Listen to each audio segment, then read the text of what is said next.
is Mermaid, and I've collected a sample from the trash dryer. This is 8 years ago, so you can, if you want to come up and see it later, you're welcome to.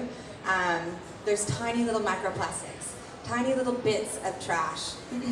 So this demonstrates really well the nature of plastic in that it doesn't break down like a banana peel might, but that it breaks up into tiny little bits. So instead of biodegrading, it photodegrades. So if you've ever put any plastic in the microwave or on the stove and it melts, it has a very low melting point.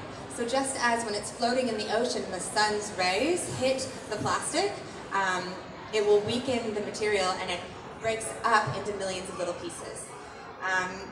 So this is a good demonstration of what plastic does in the ocean, and that is what our filter feeders are eating. So the plastic is breaking up into millions of little pieces and becoming dinner for the entire range of the food chain in the ocean. So from plankton to whales, who are filter feeders. And the other thing that influenced my decision to quit plastics is the fact that they are everywhere.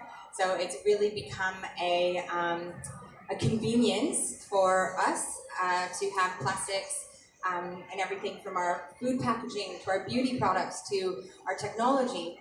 So it's ubiquitous. You can't even escape it, and that's how I felt. That was the struggle when I decided to give up plastics. I mean, that was 9 years ago. It's taken me a long time to teach myself how to do everything without plastics. Thank God for Google. So those were the things that influenced my decision to give up plastics. And 9 years ago, quitting single-use plastics, so plastic bags, plastic bottles, straws, those things were like a huge undertaking because I used them every day. So I could tell that by myself quitting those plastics, it would have a real lasting impact because I would be preventing all of that plastic, which doesn't biodegrade or won't for the next 5 to 10 generations. If I'm preventing that from ending up in the oceans, that's a huge impact. So I was quite motivated.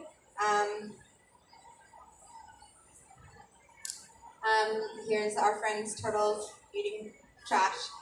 This is so common because turtles, of course, eat jellyfish, and plastic bags in the ocean resemble jellyfish. So I'm just going to pull up my slides here. So the animals, of course, are always an incredible motivation to protect the oceans. The other thing that I'd like to speak about today, aside from my story, because I could stand up here and tell you how to live plastic-free yourself, tell you how to plastic-free your business, talk more about my personal story and how I went from a plastic user to completely plastic-free. But what I really would like to talk about today is finding my voice.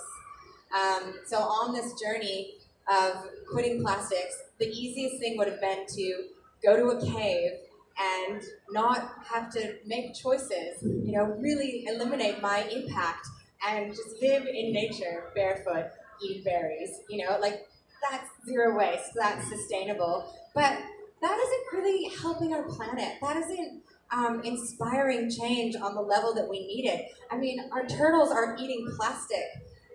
If you come to my speech tomorrow, I have a video of a shark with plastic in its belly. I mean, it's hitting the entire food chain. The entire marine ecosystem is consuming plastic. So if I went and lived in a cave, me not using plastics, the impact would be far less. So I was moved to find my voice, to try to speak up for our oceans, because it's everywhere. So what I do now is I lead people on mermaid retreats. I teach through YouTube and Instagram, social media, all of these incredible channels that we have on the internet, how to use less plastics, from bringing your own bottle, to make your own toothpaste, to make your own Snickers, or anything that's wrapped in plastic. I can teach you how to do it. And I also bring women out into nature to connect with the environment, to create a bond with the ocean, so that the inspiration to make lasting change in their lives, which always ripples out into the community, comes from a place of deep connection, deep passion, and that's something that I'm really excited to be here in Singapore speaking about, is finding our purpose and our passion,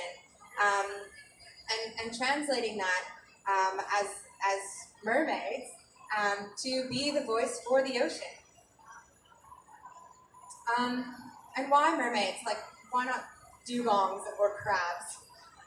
Mermaids, that we embody the magic of the ocean. So I think that's what the world needs. We've been stuck in this masculine, rigid system that really feels broken. And if we can bring some magic back to people's lives, if we can bring some inspiration, I think that's where the change is going to come from, that our ocean depends on.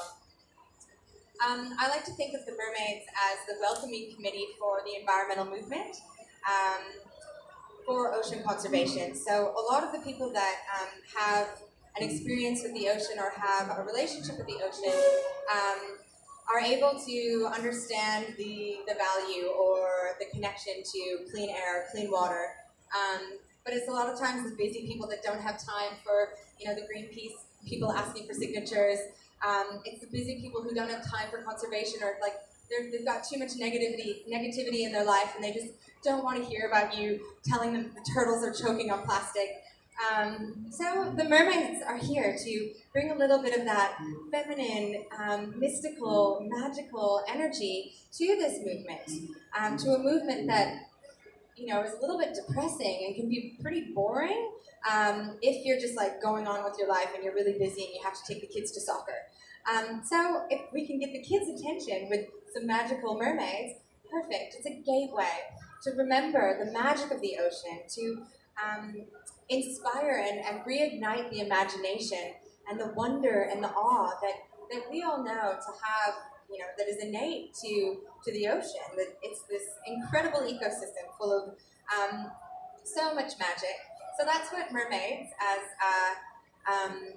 ambassadors to the ocean and representatives for conservation, it's so essential that we rise into that role. And let's see.